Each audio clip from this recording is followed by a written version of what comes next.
तुम्हाला मी सांगतो आप्पा, तुम्ही जे म्हणालात, आता तुम्हाला इथून पुढे शिकायत का मौका नहीं मिलेगा.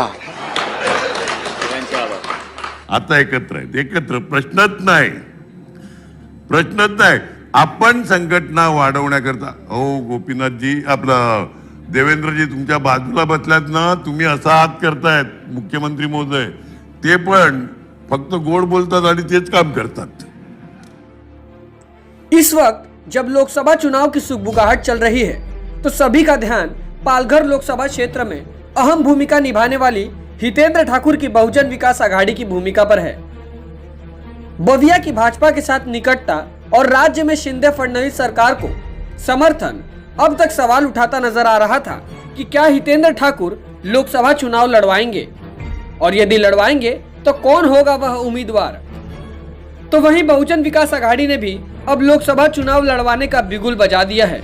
हालांकि अब तक उनके प्रत्याशी की घोषणा नहीं हुई है. लोकसभा चुनाव बस कुछ ही महीने दूर है.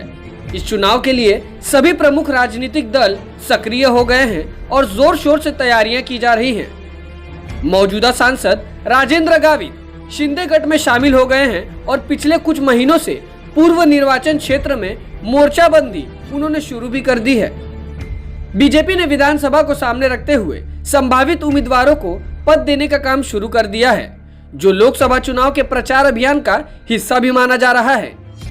एक तरफ जहां पार्टी के स्थानीय नेता राष्ट्रीय कार्यक्रमों में तरह तरह के आंदोलन कर भाजपा के लिए माहौल बना रहे हैं, तो वहीं हाल ही में प्रदेश अध्यक्ष चंद्रशेखर बावनकुले ने शहर में घूम घूम कर और नागरिकों से बातचीत कर मोदी के प्रचार का माहौल बनाया. कांग्रेस स्थानीय स्तर पर विभिन्न कार्यक्रम आयोजित कर माहौल बना रही है, लेकिन इस सियासी लड़ाई में वसई विरार शहर पर एक क्षेत्र राज करने वाली बहुजन विकास आघाड़ी पार्टी पूरी तरीके से खामोश रही. पार्टी ने विधान परिषद और राज्यसभा चुनाव में बीजेपी का समर्थन किया था.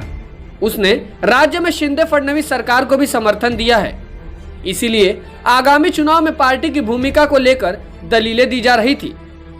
लंबे समय से राजनीतिक मैदान में शांत चल रहे बविया ने अब लोकसभा चुनाव लड़ने का फैसला तो किया है. साथ ही पार्टी ने चुनाव की तैयारियां शुरू भी कर दी है, लेकिन सभी की निगाहें टिकी है तो सिर्फ एक बात पर कि बहुजन विकास आघाड़ी से कौन होगा इस बार का प्रत्याशी. क्या कोई आएगा नया चेहरा, या फिर हितेंद्र ठाकुर ने 2009 के चुनाव की तरह गुलदस्ते में रखकर चुनाव जीतने का चमत्कार जताया था, उसी तरीके से होगा कुछ नया.